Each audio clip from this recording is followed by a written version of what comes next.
So I'm speaking with our good friend Anna Kovacs-Giori, who is a researcher in Salzburg at the ITA Lab. And Anna, you are looking at issues of livability and using data to do that, big data, geospatial data. And one of the things we talked about is how do you define livability? How do you quantify it? Yeah, so that was my whole PhD was about, to find a way to And I know. um, to define a conceptual framework for that. And it's important not because of the definition per se, but more ways than to assess it. One of the key things that's coming up in our conference is the idea that we need a more human-centered focus in our work. We need to, the data is great. It's a great tool, but are we using the tool or is the tool using us? And I know you and I have talked about that a lot.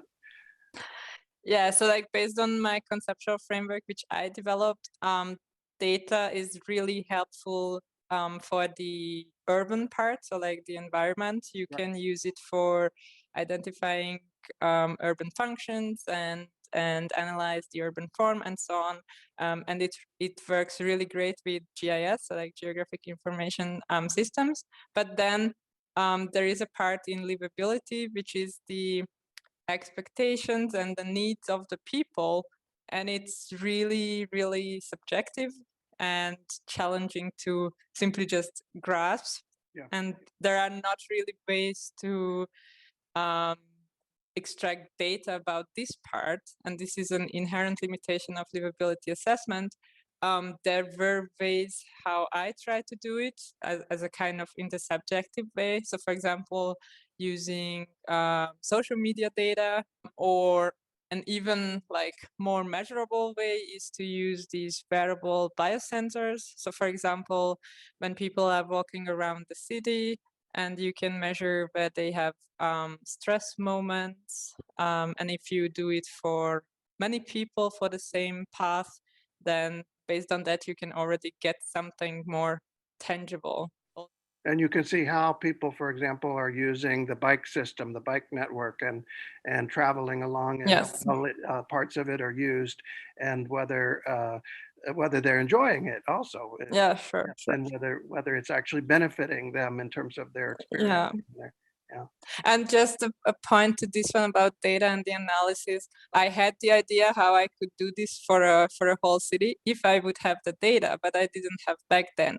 And I just noticed a few days ago that Google actually did what I wanted to Oh do wow. before, because they have the data, of course.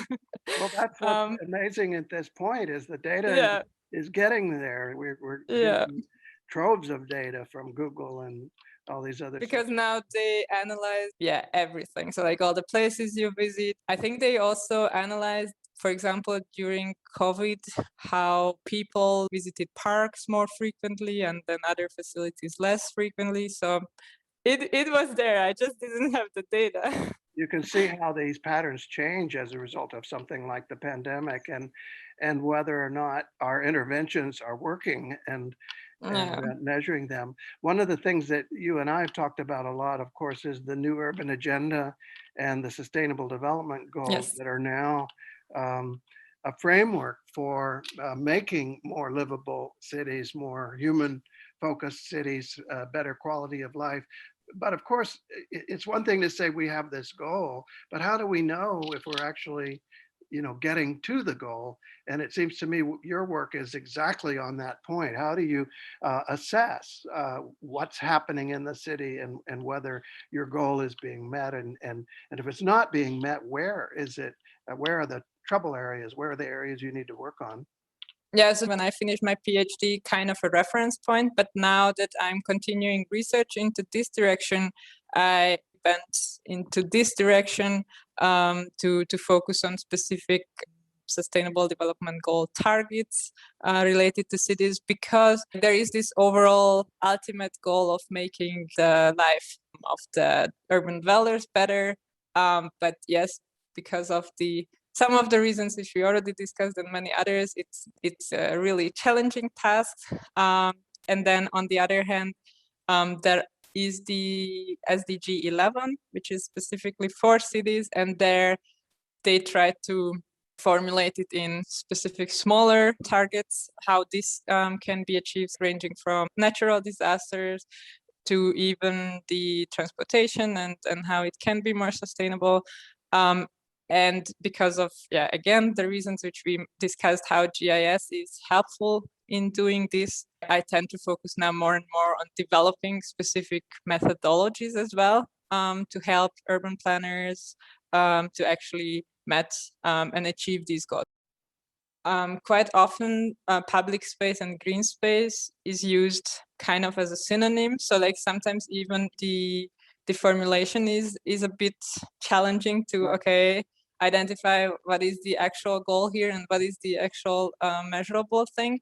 And also the same thing because for the SDGs, there are not just these targets, but also specific indicators already defined. So like, okay, you can measure the progress of a city or of a country based on this. And another thing which I noticed for this SDG 11 is that they completely lack this spatial aspect, like intra-urban differences and things like that. Right. Because for me, that's quite obvious because I come from a geography and GIS background.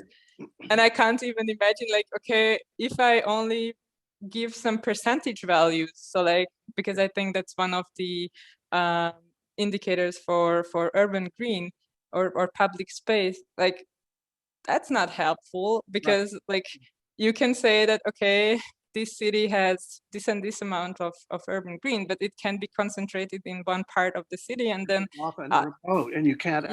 Most people. And people who live in the completely opposite part of the city, they would have like kilometers away from a real green space.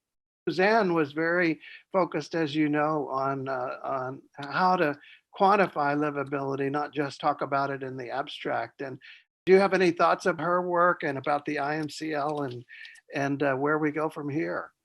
Yeah, so it's not a coincidence that I'm still here. It's not just because we worked together during my PhD, but I really found the work and the whole atmosphere of the conference is really good. So I hope that next year, hopefully we can again be together in person. Great. And we'll be in Paris, so that will be at least easier for me. And then that I can also like contribute more to this work that has been done. Kovacs-Giori, it's delightful to talk to you, and thank you for joining us, at least virtually. Thank you.